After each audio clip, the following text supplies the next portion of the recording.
है आप सभी का आपके अपने चैनल स्टडी XYZ में। तो आज हम क्या पढ़ने वाले हैं? आज हम पढ़ने वाले हैं क्लास 9 की फिजिक्स का एक और शानदार chapter, that is work and energy. क्यों मजा आया नहीं आया व्लॉग के अंदर? चंबल घूमकर तो आप बहुत ज्यादा आ चुके हो, लेकिन पर अब उस चंबल की दुनिया से बाहर आओ, आ जाओ अपनी क्लास के अंदर। मुझे पता है आपको बहुत मजा आया, खतरों के खिलाड़ी का जो स्टंट हुआ है और वो सारी चीजें बहुत मजा आया। लेकिन वो तो खतरों के खिलाड़ी था, यहाँ पर तो हमें एग्जाम के अंदर खिलाड़ी बनना है। और अगर एग्जाम के अंदर खिलाड़ी बनना है तो हमें ये वीडियो तो देखनी ही पड़ेगी वर्क एंड एनर्जी की। तो शुरू करते हैं अपन without wasting a time. Work and energy हमारा जो चैप्टर है आज का। वर्क और एनर्जी क्या होती है भैया? तो वर्क के बारे में तो देखो बचपन से सुनते आ रहे होंगे। अगर हमें वर्क करना है तो हमें एनर्जी की जरूरत तो पड़ेगी ही पड़ेगी ना यार। जैसे कि अभी मैं यहाँ पर पढ़ा रहा हूँ, आप यहाँ पर पढ़ रहे हो, तो आप पढ़ कैसे रहे हो, मैं पढ़ा कैसे रहा हूँ? इस वजह से पढ़ा रहा हूँ क्योंकि अपन ने कोई ऐसी चीज, मतलब कोई ऐसी चीज एक्सट्रैक्ट करी है जिसकी वजह से अपन को एनर्जी आई और अपन यहाँ पर काम कर पा रहे हैं। मतलब अपन ने फूड खाया ना यार, अपन ने कुछ फूड खाया, अपन ने खाना खाया, तो अपन को उस खाने की मदद से हमें एनर्जी आई। फिर उसके साथ साथ हम पढ़ाने लग गए, आप पढ़ने लग गए, है ना। तो इस वजह से अपन एनर्जी की वजह से काम कर पा रहे हैं, एनर्जी की वजह से अपन वर्क कर पा रहे हैं, है ना। विदाउट एनर्जी अपन वर्क कैसे कर पाएंगे यार? नहीं कर पाएंगे ना। लिविंग बींग्स अपन, कोई भी एनिमल्स होते हैं, एनिमल्स को भी नीड होती है, जरूरत होती है किस चीज की? एनर्जी की जरूरत होती है काम करने के लिए। उनको अगर शिकार करना हो तो शिकार करने के लिए भी उनको एनर्जी की जरूरत होती है ना। और बहुत सारी चीजें हैं यार वर्क की, अपन क्या क्या बात करें। तो देखो, अब इसी चीज को अगर अपन साइंटिफिक वे से देखें, क्या अब देखो, ये तो हमारी क्या डे टू डे लाइफ है, उसके अंदर तो अपन ने वर्क का यूज इस तरीके से देखा। अभी जैसे कि अपन बोलते हैं कि हम वर्क बहुत ज्यादा हार्ड कर रहे हैं। कैसे वर्क हार्ड कर पा रहे हैं यार? जैसे कि लेट सपोज आपके एग्जाम्स आ रहे हैं, एग्जाम्स नजदीक आ रहे हैं आपके, तो आपके एग्जाम्स के अंदर आपने क्या करा? आपको प्रिपरेशन तो करनी पड़ेगी ना यार एग्जाम की। एग्जाम की प्रिपरेशन अगर आपको करनी है तो आप क्या करना पड़ेगा? आपको एग्जाम के question, previous year question paper solve करने पड़ेंगे, आपको कॉन्सेप्ट समझना पड़ेगा, आपको बुक्स को रीड करना पड़ेगा, आपको प्रैक्टिस करनी पड़ेगी लिखने की, आपको क्या बहुत सारी चीजें करनी पड़ेगी ना यार। तो आप इस चीज को क्या कह देते हो? ये बहुत ज्यादा हार्ड वर्क कर रहे हैं अपन। लेकिन पर ये साइंटिफिक लैंग्वेज में अगर अपन कहें तो ये कोई हार्ड वर्क नहीं है, ये स्मॉल वर्क है, छोटा वर्क है, बहुत ज्यादा छोटा वर्क है साइंटिफिक लैंग्वेज के अंदर। और अगर साइंटिफिक लैंग्वेज में अपन प्रॉपर डेफिनेशन देखें ना वर्क की, प्रॉपर डेफिनेशन कुछ इस तरीके से होती है कि वर्क कुछ इस तरीके से होता है। वर्क क्या होता है ना, ये हमारा प्रोडक्ट होता है किसका? फोर्स इनटू डिस्प्लेसमेंट का। वर्क क्या होता है? हमारा प्रोडक्ट होता है, फोर्स और डिस्प्लेसमेंट का प्रोडक्ट होता है। कि आपने कोई फोर्स लगाया, क्या ध्यान से सुनना मेरी बात, आपने कोई फोर्स लगाया और उससे कुछ डिस्प्लेसमेंट क्रिएट हो रही है, तो यही होता है अपना वर्क मेरे दोस्तों, मेरे मुन्ना, यही होता है अपना वर्क। तो वर्क कुछ इस तरीके से होता है। अभी देखो ये बोर्ड है, क्या ये बोर्ड है? अब मैं इस बोर्ड को क्या करूंगा ना, तुम वर्क, अगर मुझे वर्क करना है तो मुझे वर्क के, मैंने क्या बोला? Force into displacement. बोर्ड के ऊपर देखो, अब आप वर्क के बारे में मैंने क्या बताया ना, वर्क क्या होता है? अपना प्रोडक्ट होता है किसका? प्रोडक्ट मतलब इनटू करना, है ना। प्रोडक्ट होता है किसका? फोर्स इनटू डिस्प्लेसमेंट का। तो मुझे फोर्स की भी जरूरत है और फोर्स लगाने के बाद उससे डिस्प्लेसमेंट भी क्रिएट होनी चाहिए, जब मैं कह सकता हूं कि वर्क हो रहा है। अब देखो ये बोर्ड है, अगर ये बोर्ड है, अब मैं क्या करूं? फोर्स तो मैं लगा दूंगा, मेरा हाथ, ये मेरा हाथ है। अब मैं इससे क्या करूंगा? जोर से यहाँ पे मुक्का मारूंगा, फोर्स लगाऊंगा, तो कि यहाँ से कुछ डिस्प्लेसमेंट क्रिएट हुई, क्या ये पीछे चला गया? ये देखो मैं यहाँ से फोर्स लगाया जा रहा हूँ। अरे यार बोर्ड टूट जाएगा सर, फिर अपन पढ़ेंगे कैसे? अरे यार हाँ यार, सही बात कह रहे हो तुम, यहाँ दिमाग तो है तुम में, है ना। तो देखो क्या, अब देखो मैंने यहाँ से फोर्स लगाया और यहाँ से कुछ डिस्प्लेसमेंट क्रिएट नहीं, तो मैं कैसे कह सकता हूँ यार यहाँ पे वर्क हो गया? नहीं हुआ ना यार। साइंटिफिक लैंग्वेज में यहाँ पर कुछ वर्क नहीं हुआ है ना। तो वर्क अपना यही होता है यार कि फोर्स और इनटू डिस्प्लेसमेंट, फोर्स और डिस्प्लेसमेंट का अपना प्रोडक्ट होता है वर्क, जब जाके अपन कह सकते हैं कि वर्क हो रहा है। अब देखो वर्क कुछ इस तरीके से, सपोज यहाँ पर कोई ये चेयर, ये टेबल रखी हुई है, टेबल के ऊपर एक बुक रखी हुई है ना, बुक रखी हुई है या बॉक्स रखा हुआ, कुछ भी रखा हुआ है। तो अगर मैं चाहता हूं कि यहां पर वर्क हो तो मुझे क्या करना पड़ेगा? पढ़ा वर्क के बारे में, मैंने वर्क के बारे में पढ़ा है कि फोर्स इंटू डिस्प्लेसमेंट होता है। फोर्स इंटू डिस्प्लेसमेंट अगर होता है तो यहां पर मेरे पास में यहां से आया प्यारा सा नन्ना सा मुन्ना सा, या फिर मैं नहीं यार आप आ गए यार, इस बार मैं घर पे मैंने आपको बता दिया ना, अब आप अप्लाई कर रहे हो सारी चीजें, तो ठीक है क्या। अब देखो क्या है, ये आप आए यहां से, आपने मैंने इससे बोला कि मैंने आपसे बोला कि मेरे दोस्तों मेरे मुन्ना इसके अंदर तुम्हें वर्क करना है, इसके अंदर तुम्हें वर्क करना है। तो वर्क आप कैसे करोगे, आप क्या करोगे, यहां से आओगे, इसके ऊपर फोर्स लगाओगे, और यहां से जब आप इसके ऊपर फोर्स लगाओगे कुछ डिस्प्लेसमेंट क्रिएट होगी, कुछ डिस्टेंस क्रिएट होगा। तो उसी डिस्प्लेसमेंट या डिस्टेंस को आप क्या कहोगे कि फोर्स तो लगा दिया यहां से, उससे क्या होगी, डिस्प्लेसमेंट क्रिएट होगी। तो आप जाहिर से कह दोगे ये जो बुक है ना, ये जो बुक थी, ये डब्बा था या कुछ भी था, फोर्स लगाने से ये सरक कर यहां पर आ गया, यहां पर ये कुछ फासला तय करके आ गया, कुछ डिस्प्लेसमेंट क्रिएट करके आ गया। तो क्या अपन क्या कह सकते हैं, फोर्स की दो रिक्वायरमेंट है इसकी, फोर्स चाहिए डिस्प्लेसमेंट चाहिए। फोर्स आपने लगा दिया और डिस्प्लेसमेंट कुछ क्रिएट होगी, तो हो गया ना यार, वर्क हो गया ना। फोर्स भी लगा दिया आपने, तो यहां पर वर्क इज डन, सीधी सी बात है यार, work is done, work done हो गया अपना, वर्क हो गया अपना यहाँ पर, है ना। तो वर्क अपना यही होता है, फोर्स इंटू डिस्प्लेसमेंट होता है वर्क। वर्क सीधी सी बात है यार, वर्क कुछ नहीं होता, बस यही चीज होती है वर्क के। तो और वर्क के बारे में अपन जानते हैं कि वर्क क्या चीज होती है, ठीक है ना।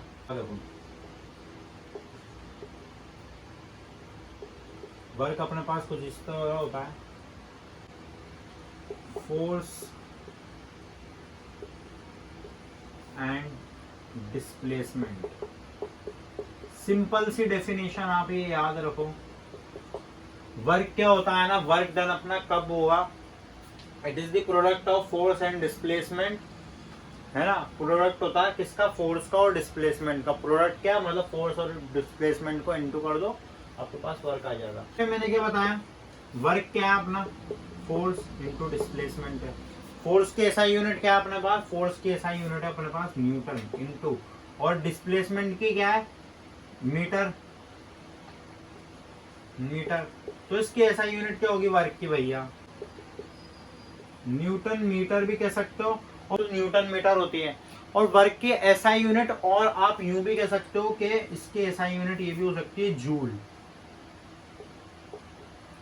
जूल भी होती है इसकी एसआई यूनिट, है ना। ये चीज ध्यान में रखना, एग्जाम में आ जाए तो जूल भी होती है। 1 joule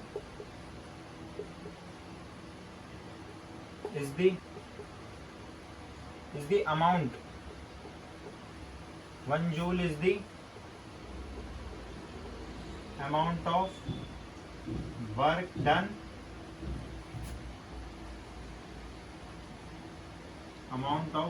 done, with the 1 Newton force and create the displacement। क्या देखो, 1 जूल किसके बराबर होता है, अमाउंट ऑफ वर्क डन, है ना। वर्क डन हो जाएगा अपना किसकी वजह से, फोर्स लगाएंगे, वो फोर्स लगेगा जिस डायरेक्शन के अंदर, है ना, वो डिस्प्लेसमेंट जिस डायरेक्शन में डिस्प्लेसमेंट हो रही है ना, डिस्प्लेसमेंट क्रिएट हो रही है, कुछ डिस्टेंस आ रहा है, तो उसकी वजह से जो हमारा वर्क डन हो रहा है वो किसके बराबर होता है, जूल के बराबर, 1 जूल के बराबर ही होता है। तो उसकी एसआई यूनिट न्यूटन मीटर भी होती है जो हमने डिराइव करी है यहाँ से, और इसकी एसआई यूनिट जूल भी होती है।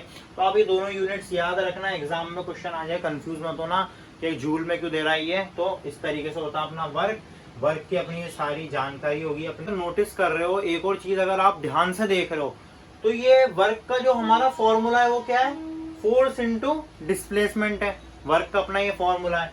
और अब देखो आपने प्रीवियस लेक्चर में फोर्स का फॉर्मूला क्या देखा है, आपने फोर्स का फॉर्मूला मास इंटू एक्सेलरेशन भी देखा है, आपने फोर्स का formula mass into acceleration due to gravity भी देखा है। तो अब देखो लेट सपोज अगर ऐसा होता है, हमें वर्क डन करना पड़े किसके अंदर, ग्रेविटी वाले केस में। क्या, ग्रेविटी वाले केस में। तो फोर्स का फॉर्मूला ग्रेविटी वाले केस में क्या बताया था मैंने, फोर्स का फॉर्मूला क्या हो जाएगा, mass into acceleration due to gravity, है ना, mg हो जाएगा, है ना, force is equal to mg हो जाएगा, mg हो जाएगा। तो इस mg, ये जो यहाँ पर फोर्स है, और वर्क का फॉर्मूला क्या है अपने पास, फोर्स इंटू डिस्प्लेसमेंट है। तो ये फोर्स की जो वैल्यू है mg, अपन इसको यहाँ पर पुट कर देते हैं, तो वर्क का अपने पास एक और फॉर्मूला आ जाएगा, अपने पास फॉर्मूला आ जाएगा mg into displacement, mass into acceleration due to gravity into displacement. अपने पास एक और फॉर्मूला आ गया वर्क का। अगर अपन को इन केस ऑफ, अगर अपन को बोल दे, अपन को ग्रेविटी दे रखी हो, मास दे रखा हो, फोर्स, डायरेक्ट फोर्स नहीं दे रखा अपन को, अपन को ग्रेविटी की वैल्यू तो अपने पास, एक्सेलरेशन ड्यू टू ग्रेविटी की वैल्यू तो अपने पास कांस्टेंट ही होती है, 10 मीटर पर सेकंड स्क्वायर अपने पास ये होती है। लेकिन पर हमें मास भी दे रखा और ये सारी चीजें दे रखी है, तो आप इस तरीके से भी फॉर्मूले से निकाल सकते हो।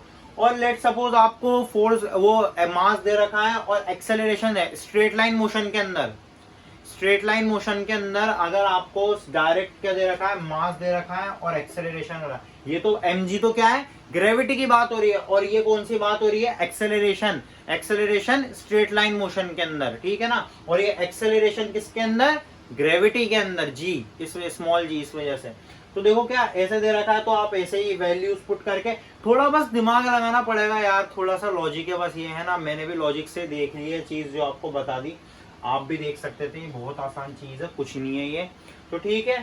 हाँ, तो ये अपना एक और फॉर्मूला हो गया, ये वाले फॉर्मूला को भी ये नोट कर लेना आप, ये जो फॉर्मूला वर्क का एक और, ठीक है। और इसके ऊपर बेस्ड अपन एक न्यूमेरिकल कर लेते हैं ताकि आपको और अच्छे से क्लियर हो जाएगा। तो वर्क का फॉर्मूला अपन ने क्या देखा, फोर्स इनटू डिस्प्लेसमेंट देखा है।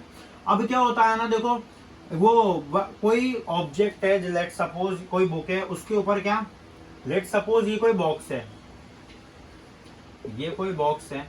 अब मुझे क्या, इसको अगर मुझे सरकाना है, मैंने इसके अंदर, अब मुझे क्या करना है, इसके अंदर वर्क करना है, वर्क कर कर मुझे क्या करना है, इसको धक्का देना है, मतलब मुझे यहाँ से हटाना है इसको। तो कैसे हटाऊंगा, मुझे वर्क करना पड़ेगा, है ना। वर्क कैसे करूंगा मैं, देखो यहाँ से लगाया मैंने, कितने का मैंने लगाया, लेट सपोज 5 न्यूटन का मैंने फोर्स लगाया, ठीक है ना, इस डायरेक्शन में मैंने 5 न्यूटन का फोर्स लगाया, और उससे ये बॉक्स जो है ना, यहाँ से खसक के यहाँ पर आ गया, यहाँ से खसक कर यहाँ पर आ गया। कितना डिस्टेंस किया, कितना डिस्प्लेसमेंट आया यहाँ पे, डिस्टेंस और डिस्प्लेसमेंट कितना आया यहाँ पे, यहाँ पर आ गया कुछ, जैसे कि मान के चलो 2 मीटर चल गया ये यहाँ से, है ना, 2 मीटर का डिस्टेंस आ गया यहाँ पर, 2 मीटर का डिस्टेंस कवर करके यहाँ से आ गया।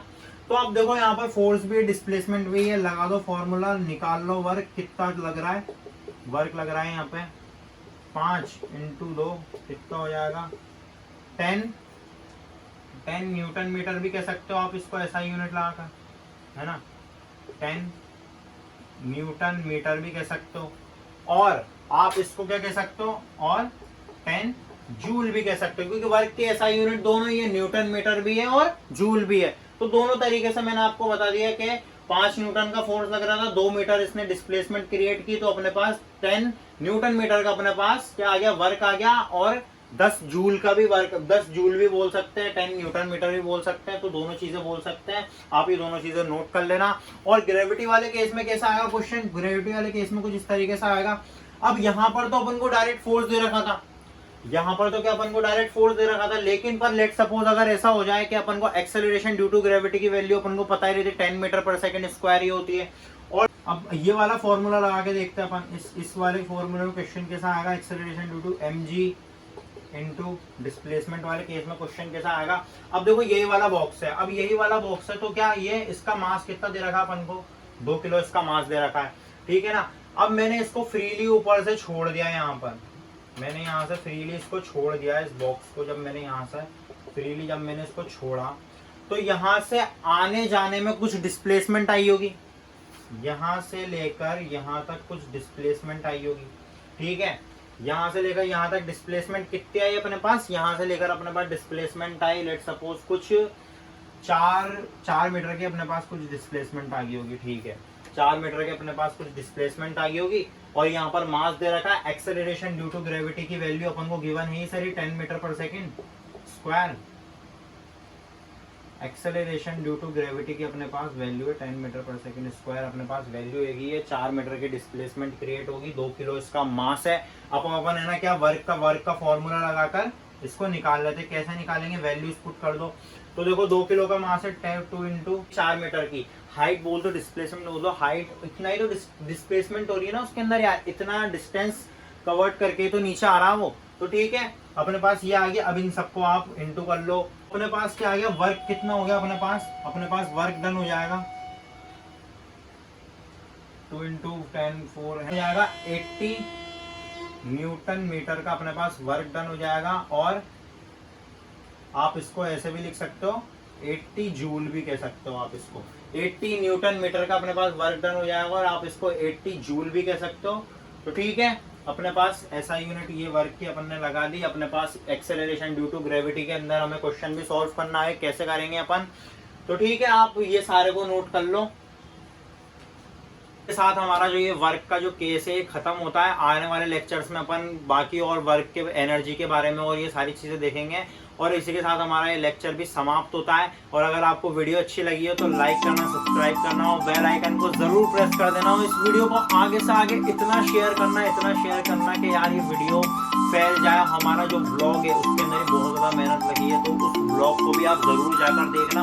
बहुत ही ज्यादा इंटरेस्टिंग ब्लॉग है, बहुत ज्यादा हंसी मजाक है, बहुत सारी चीजें आने वाले टाइम पे। अब हम अगले संडे को भी ऐसे ब्लॉग लाएंगे। तो ठीक है, वरना कमेंट बॉक्स में जरूर बताना कि आपको